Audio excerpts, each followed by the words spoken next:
Hello, this is Chetan Narula reporting for Cricket World, and I am currently on a highway between Chandigarh and Delhi because this is the fifth day of the third test match, but it's an off day because India wrapped up this third test match within 4 days, winning by 8 wickets and taking a 2-0 lead in this 5-match series. As you can see, this location is not the most optimal location,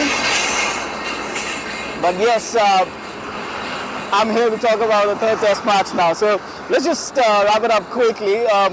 England won the toss in this test match at Mohali, the Punjab Cricket Association Stadium, and opted to bat first. Alistair Cook had talked a lot about how the pitches were behaving in this particular series, and he wanted to bat first and put India under pressure like they had done in Rajkot. And they were given this fantastic opportunity once again as they won the toss in Mohali and opted to bat first. But they could not get full advantage of it because they were bowled out for just 283 runs. Some fantastic bowling by the Indian pacers and the spinners combined, but more about loose shots played by the English batsmen. The only one who stood out really was Johnny Bairstow, who was batting at number 5, a new position, scored 89 runs and showed how it was done after England were reduced to 87 for 4 at one stage. England just managed 283 runs, but India didn't fare much better themselves as they were reduced to 156 for 5 at one stage. Parthiv Patel opened the innings, gave a good solid start to India, but after that they had a bit of a collapse. Cheteshwar Pujara falling, and then a run out for Karun Nair, Ajinkya Rahane falling cheaply, and Virat Kohli then was out. The score was just 200 odd for 6. And then something happened which has actually put India in at number 1 in the ICC Test rankings. That's Ravichandran Ashwin, Jayant Yadav and Ravindra Jadeja all scoring 50s. It was the first time in the history of Indian cricket that batsmen at 7, 8 and 9 had scored half centuries in the same innings. And you look at career best scores for Jadeja and Jayant Yadav. Jadeja scoring 90 odd and Jayant Yadav scoring his maiden test half century. He's really looked at ease in international cricket in these last 2 test matches. Ashwin also scored 72 runs. So sum total 200 runs were put up by India's lower order, and that proved to be the difference as they finished at 417 runs in their first innings. It was a handy lead, 130 odd against England on a day 3 pitch, and after that England were reduced to 78 for 4 at stumps on day 3. The writing was on the wall, but it was not in the first innings of this test match that the session was that the match was lost. It was in fact the first session of day 3 morning when England were very, very listless. They had put in a huge performance, a tremendous performance on day 2 and reduced India. But after that, they struggled on the morning of day 3 and let the lower order get away and score runs. It cost them.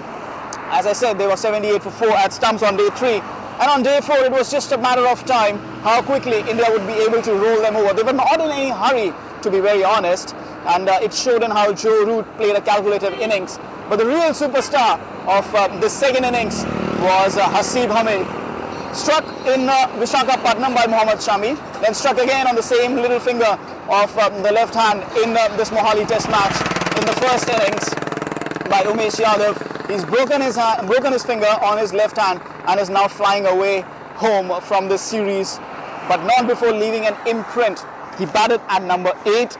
And for the first 117 deliveries, he scored just 10 runs and then just sped away and scored a half century in the next 30-40 balls. He gave England something to bowl at, 100 odd, not the highest of totals, but that was an important knock, full of self-belief, full of courage in fact, and it was praised not only by Alistair Cook but also by Virat Kohli, Murali Vijay and Ajinkya Rahane all going and shaking hands with Haseeb Hamid. It was that sort of an innings, that heroic innings, a 19-year-old with a broken finger batting with such determination in the second innings of a test match in India. You don't get to see many more courageous innings than that. Parthiv Patel then opened the innings and got a quick-fire half century, a bit of a different from his first innings knock, which is a bit of a headache now for Virat Kohli, because a good headache in fact, because he now has a keeper who can open the innings, keep wickets, and he can play 6 batsmen, play 5 bowlers, all in the same 11. So a good combination working out for Virat Kohli. It remains to be seen what happens in the Mumbai Test match. But so far as the story of this third Test match is, thanks to that Parthiv innings, we did not have to go back today on day 5. The match was wrapped up on day 4 and India took a 2-0 series lead. England would be disappointed that they won the toss but did not take full advantage of the situation. India will be happy that they did lose the toss, but despite that they were able to come back, bowl well and get England out cheaply twice in 2 innings. There's a bit of a gap to the next Test match in Mumbai, which starts on December 8th.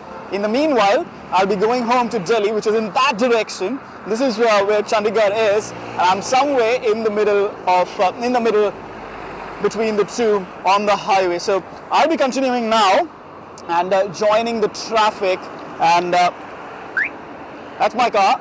So I'll see you from Mumbai.